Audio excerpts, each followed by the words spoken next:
जी यदि पत्नी भक्तिभाव वाली हो और उसका पुण्य पति को मिलता है या नहीं, और पति भक्तिभाव वाला हो तो पत्नी को मिलता है? आपने पानी ग्रहण किया है। जो पति होता है ऐसे होता है, पति का हाथ नीचे होता है और पत्नी का हाथ ऊपर। उसे पाणी ग्रहण संस्कार कहते हैं विवाह को। मतलब आज से मैं आपका सारा भार लेता हूं, अर्धांगिनी कही गई है। तो यदि पत्नी जब तक व्रत संयम नियम आदि कर रही है और पति मनमानी आचरण कर रहा है तो पति की दुर्गति होगी और पत्नी को परम कल्याण होगा। और पत्नी यदि केवल अपने पति में आसक्त है, पति की आज्ञा का पालन करती है, पति की सेवा में रहती है और कोई तप भजन नहीं है और पति उसका भजनानंदी है, तो उसका कल्याण हो जाएगा, पत्नी का कल्याण हो जाएगा पति उपासना मात्र से। पर पति भगवत भजन करने वाला हो तो पति यदि तीर्थ गया है, पत्नी ने सारी तैयारी कर दी है उनकी, अब वो तीर्थ यात्रा करके आएंगे तो आधा फल पत्नी को अपने आप प्राप्त हो जाएगा।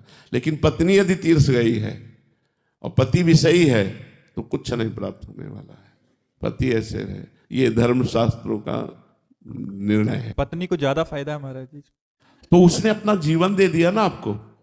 आप उसके घर जाते हैं क्या?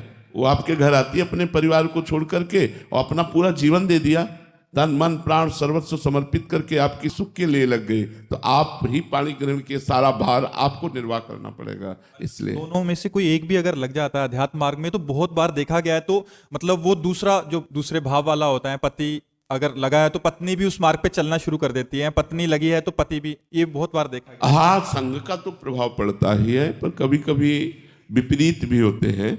कई ऐसे भक्त आए हैं जो बताया, मतलब उनकी स्त्री स्वरूप में वो भक्त हैं, तो उन्होंने बताया कि हमारे सास ससुर और पति सब मांस खाते हैं।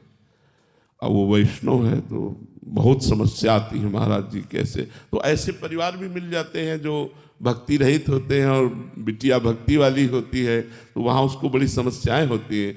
और कई ऐसे पति मिले कि हम तो भक्ति में चलना चाहते पर हमारी पत्नी सहयोग नहीं देती खान पान व्यवहार आदि में। तो बड़े वो कृपा पात्र गृहस्थ है जो पति पत्नी दोनों मिलकर भगवान के मार्ग में चलते हैं, भगवान की आराधना करते हैं। बहुत धन्यवाद का पात्र है वो परिवार जो सब कोई मिलकर भजन करता है, सब कोई कीर्तन आरती पूजा और एक व्यवहार है।